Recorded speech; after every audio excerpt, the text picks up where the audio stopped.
Hello everyone, I'm glad you're here with me again. Sometimes I comment on my Telegram channel or on Twitter things that might include terminology that sounds religious. Now it's important to remember that I'm not a religious person, nor I practice a certain religion, but when I use those terms, I refer to the literal meaning or the original meaning of the word that goes back to the Hebrew language or Aramaic or the Semitic languages. We know that what is so-called religious terms have been distorted and manipulated and changed in ways that can fit the political agendas of the Roman Empire and of other empires. So it's important to remember that when I use those terms, I have no interest to use them in a religious context, because we spoke about religion in the past. And the idea is to relate people in a social code. Not a philosophy, but to create a cult out of that philosophy. And when I use those terms, I don't mean the terms that have been defined according to the political agendas and the politicians that had the interest to relate society in that belief system. But again, I mean the original meaning of the word. Now, when I speak about the Antichrist, I refer to what is so-called in the Hebrew language Mashiach Sheker, which means Christ of lies. Now, if you want to use the word Christ, so it could be either Mashiach, which means Messiah, which means the oiled, or somebody who put a cream or an oil on him. Of course, the idea is before crowning him. So it's supposed to be the king. So in this context, it could be the king of lies or the lying king. The other way is to think about it as the Moshiach Sheker, which means the savior of lies or the lying savior. Depends on the letters and the combinations.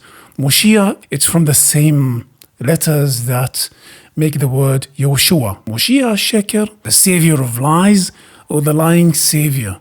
That person who presents himself as the savior, but actually it's not. For example, somebody says to you that he's a scientist and he's going to save you from a sickness, but actually he has an interest to sell you a medicine or to sell you a substance under the justification of saving you. This savior is a liar. He has no interest to save you, but all he or she want to do is either to control you or to use you or to exploit you, but no interest to save you.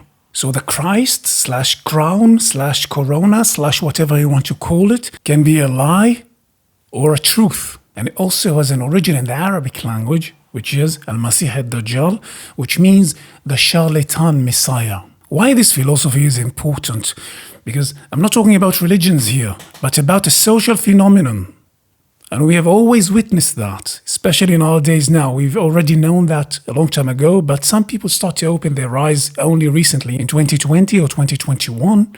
But actually, this savior, war and terror, we're going to save you from the bad guys, from the terrorists, while they are taking your freedoms and taking your rights through patriot acts or in order to justify or to sell weapons. So they need to antagonize someone. They need to create the illusion that there's someone who's scary, that you must buy weapons and F-16 and helicopters and tanks in order to protect yourself. Well, actually, invading other countries who have no technology whatsoever. They're so dependent even on other countries to feed them. But no, the war on terror, the war on the sickness and the disease. And everyone is like, yeah, we have to give our rights away for the Patriot Act because there are evil people who are going to kill us.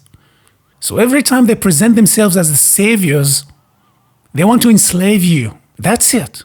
And just like we said that the macro and the micro are in sync with each other, the same phenomena go also in personal lives and in the professional life and in social life. We spoke a lot about narcissists and about enablers and about scapegoats, where the narcissist must present himself or herself as the savior. And that's why they need to antagonize a scapegoat And also they need a golden child in order to keep that separation, made for the enablers who refuse to see the truth, who don't want to see the truth, who might be bribed, who might be denying the truth because of opportunism and spoils and ego and pride and so many reasons. And when those enablers can't differentiate between the Christ and the Antichrist, between the Savior and the King of Lies, the false Savior, the lying King, the lying Savior,